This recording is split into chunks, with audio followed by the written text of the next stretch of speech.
اعوذ باللہ من الشیطان الرجیم، بسم اللہ الرحمن الرحیم۔ جب ظلم حد سے بڑھ جاتا ہے تو اللہ تعالیٰ اسے مٹا دیتا ہے۔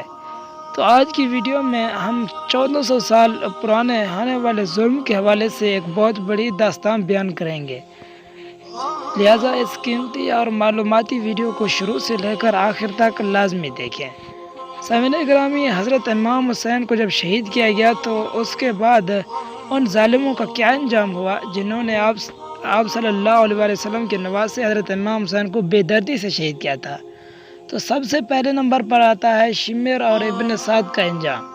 شمر اور ابن سعد کو گرفتار کر کے مختار کے سامنے پیش کیا گیا تو مختار نے ان کو دیکھتے ہی پوچھا، تم ہی لوگ ہو نا جن کے حکم سے حضرت محمد صلی اللہ علیہ وسلم کے نواسے اور ان کے جانثاروں پر پانی بند کیا گیا اور کربلا کے تپتے ہوئے ریتوں پر تڑپا کر شہید کیا گیا؟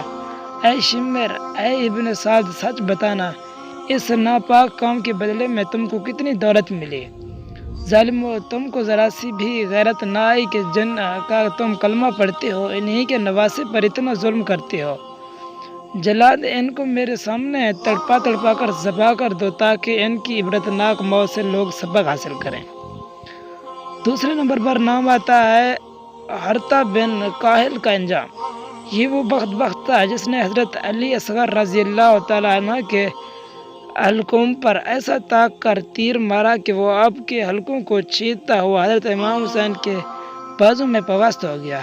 اس پر یہ عذاب نازل ہوا کہ اس کے پیٹ کے پر سامنے شدید ترین گرمی محسوس ہوتی تھی اور پیٹ میں سخت ترین ٹھنڈک محسوس ہوتی تھی، جس سے وہ پریشان ہو جایا کرتا تھا۔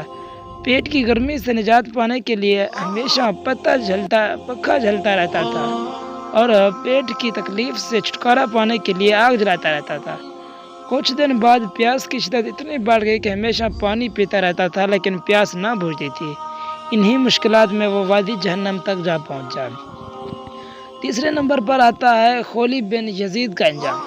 یہ وہ شخص تھا جس نے حضرت امام حسین کا سر مبارک جسم سے جدا کیا تھا اور اس کو نیزے پر لٹکا کر لایا تھا۔ جب یہ گرفتار ہو کر مختار کے سامنے لایا گیا تو مختار غصے سے کانپنے لگا اور کہا، جلدی سے اس کو چمنیخا کرو، یعنی کہ ان کے ہاتھ پاؤں رسیوں سے باندھ دو، اس کے بعد اس کے ہاتھ پاؤں توڑ دو تاکہ دنیا میں دشمن اہل بیت کا جی بھر کر تماشا دیکھے۔ سامعین گرامی، چوتھے نمبر پر نام آتا ہے جابر بن یزید ازوی کا انجام۔ یہ وہ شخص تھا جس نے شہادت امام کے بعد آپ کا امامہ شریف اتارا۔ یہ بدبخت پاگل ہو گیا تھا اور گندی نالیوں کا پانی پیتا تھا اور جانوروں کی لید کھاتا ہوا مر گیا۔